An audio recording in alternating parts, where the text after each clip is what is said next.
All right, well, good evening, everyone. My name's Adam White, and I am in the Alaska Airmen's office getting ready to give you the monthly legislative update and advocacy report for the Airmen's.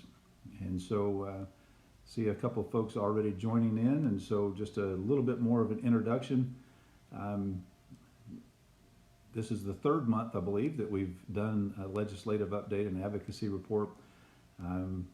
And got a lot of positive response from a lot of you, so I appreciate that. It's always good to find out that I'm not sitting here talking into technology and nobody cares.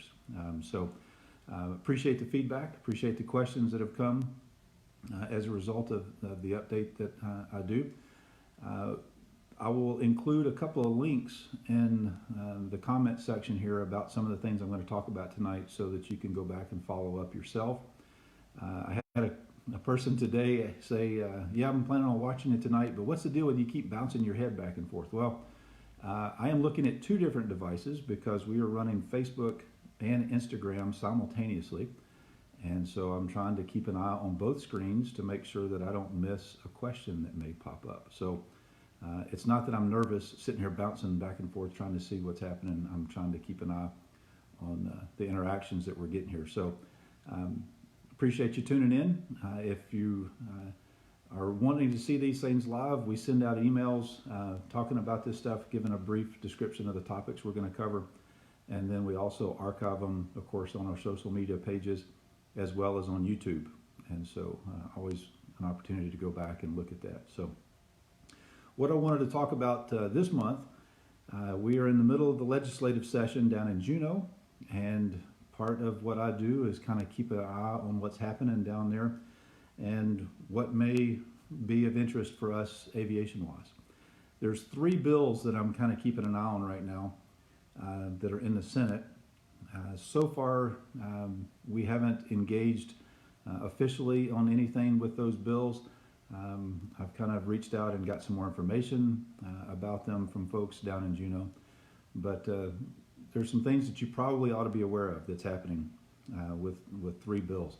And the bills that I'm concerned about specifically, and I'll give you the numbers here, and you can do a search on the legislative website for more information about these things. But Senate Bill 18, Senate Bill 115, and Senate Bill 128.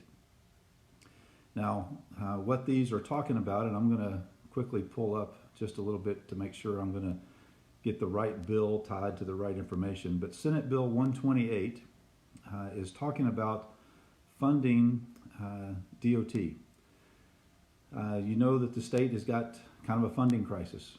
We've got a lot more expenditures than we have revenue coming in. The governor is trying to figure out a way to increase revenue and decrease expenditures, and that's a hard balance. Regardless of what side of the aisle you sit on, it's a hard decision as to ways to make that come out in the end. One of the things the governor has requested DOT to do is to look at ways to save money. DOT has gone back historically year after year after year and made cuts. My personal opinion and the opinion of the Airmen's Association is that there's only so many cuts that can be made before we have a serious problem of levels of service. DOT is at that point, that's for sure. The governor's wanting to see if there's ways to raise revenue or to divest of airports. Where this bill comes in, this bill, basically just read one little short section of this, says that the department, and they're referring to the Department of Transportation, the department may not increase a charge, rental, or fee or impose a new charge, rental, or fee under this title without first obtaining legislative approval. On face value, that seems like that may not be a bad idea. We want to make sure that government is transparent. We want to make sure that things are worked through a public process. And this seems like that may be a good way to go about doing business. The problem is, I think it unnecessarily restrains and constrains and ties up DOT. There's some things that they need to be able to do that they can't wait for Juneau to get things processed and pushed through. You know that it seems to be the norm now that Juneau goes into special sessions because they're not able to get everything done in the time frame that's allotted. So I think that this may be a little too far, especially considering what the governor's trying to get done. This is in response to talks of registration fees, to landing fees, to fuel tax increases. And so this is politics, folks. This is what happens. There's a proposal, then there's a counter proposal. There's a bill that's introduced to counteract this or that, and at the end, hopefully, things will come out that's a workable solution. So I'm keeping an eye on that bill to see what happens. So far, it hasn't done much in Juneau. It's just been kind of sitting in committee, but that could change at any moment. The other bill that I'm keeping an eye on is Senate Bill 115, and that's talking about fuel taxes. Now, this particular bill makes no reference to changing fuel tax for aviation fuel or for jet fuel. But if you remember, historically, the Airmen's Association has been in support of a moderate and reasonable increase in fuel taxes. The current fuel taxes that we're paying have not been adjusted for inflation in decades. We are, as far as the national average goes, we are not paying anywhere close to what other parts of the country are paying. However, our fuel is more expensive. So the cost of avgas and jet fuel here in Alaska is still relatively high. So while this bill does not specifically mention aviation, it's not a part of this bill, things can happen in committee. So we'll see. We'll keep an eye on that. The Airmen's Association does feel that fuel taxes is the most equitable way to help fund the aviation system that we enjoy, the state airports. A lot of the infrastructure that we enjoy is there because of our fuel taxes. The more that you fly, the more fuel that you burn. The more fuel that you burn, the more taxes you would pay into the system that you're using. Like I said, it's a very equitable way. It's a somewhat transparent way for us to be able to contribute to funding that system that we enjoy. The other models of fundraising that the previous bill I mentioned is trying to counter is landing fees and registration fees. You know, we have to register our cars. There was talk that registration program for aircraft that at one point in time even mentioned having to go to DMV. Now that idea got pulled pretty quick because it's always a long adventure when you go to DMV, and do you really want to go do that for your airplane as well as your vehicle? So keeping an eye on that, and we'll see what happens.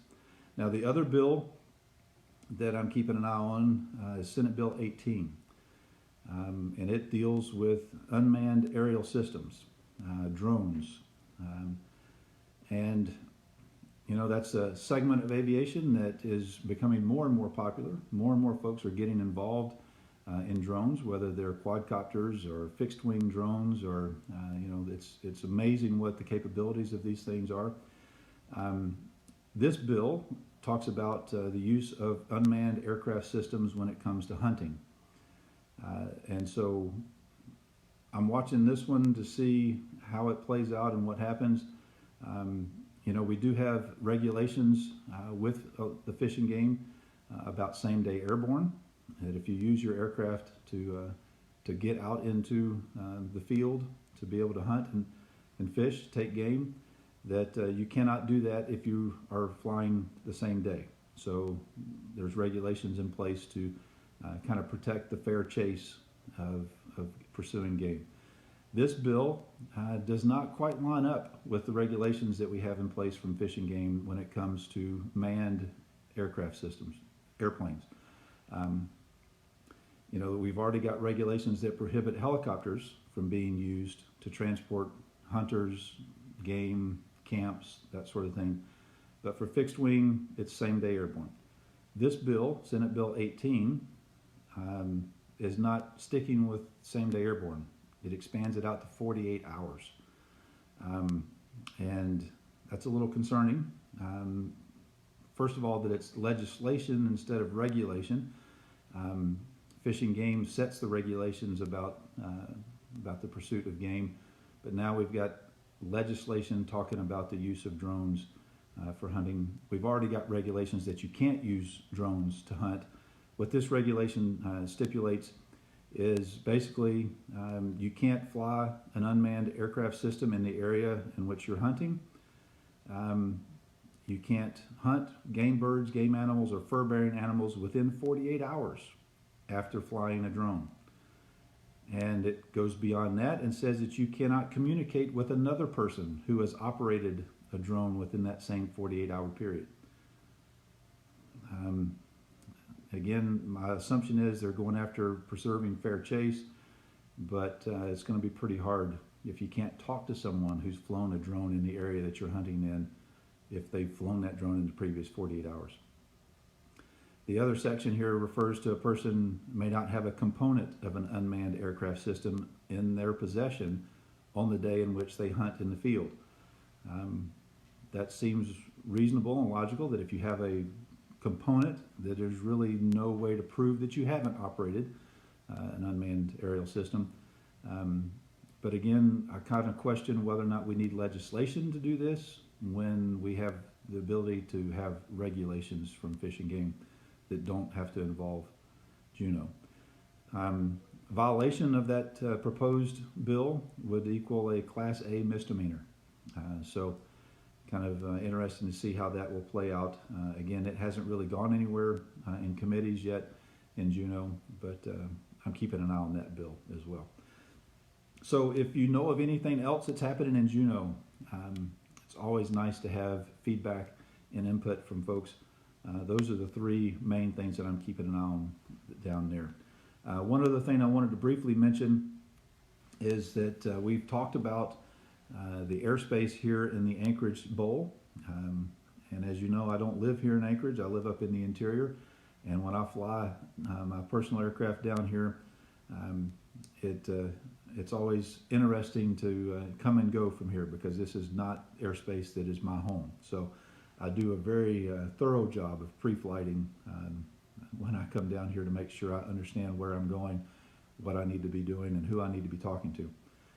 This is complicated airspace, so much to the point that there's a special part of the Federal Aviation Regulations, Part 93, that talks about the airspace here in Anchorage specifically.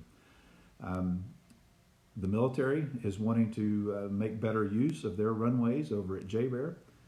With the F-22s here and all the cargo and passenger jets that come in and out of Ted Stevens Anchorage International, there's a lot of traffic here with some of the fast movers and the heavies. The military would like to have an additional ILS approach over there at JBER, and what would that look like? Is that even feasible? Well, the Air Force paid for a study for the FAA to go back and see if it's reasonable. It was just announced that they consider it feasible to consider. Now, it's not a done deal. We're still 2 to 3 years out from anything happening. So the next step is to do an airspace study, where all the airspace here in the Anchorage Bowl will be critiqued. It'll be looked at, potential changes, things that could be done different. How will an ILS at JBER on the other runway affect Merrill? How will it affect Ted Stevens Anchorage International? How will it affect Lake Hood? All the other airfields in the area. Merrill Field, of course, will be impacted more than the others, especially the CAR-T airspace. If you're not familiar with that, I encourage you to look through the Alaska Supplement and read up on the CAR-T airspace, or read through Part 93. The missed approach coming off of the proposed ILS over at 1-6 at JBER would come right through that area, and how's that going to work? What's that going to look like? We don't know. That's why the airspace study needs to be completed. There will be opportunity for comments, and trust me, I will let you know when it's time to comment and what that information will be. I'll show you how to get to it so you can read for it yourself, and let me know and let the FAA know how that may affect your operations here in the Anchorage Bowl. So those are the main issues I wanted to bring for you this month. Again, I appreciate everybody getting back to me and letting me know that you enjoy these updates. Give me some ideas about other things you want to hear about. I'm more than willing to cover specifics and answer questions along the way. In the comments here when we're done, I'll put a link to where you can go to the state's website to read more and be able to track those bills I mentioned for you tonight. So other than that, I appreciate folks tuning in, and we'll do it again next month. Good night.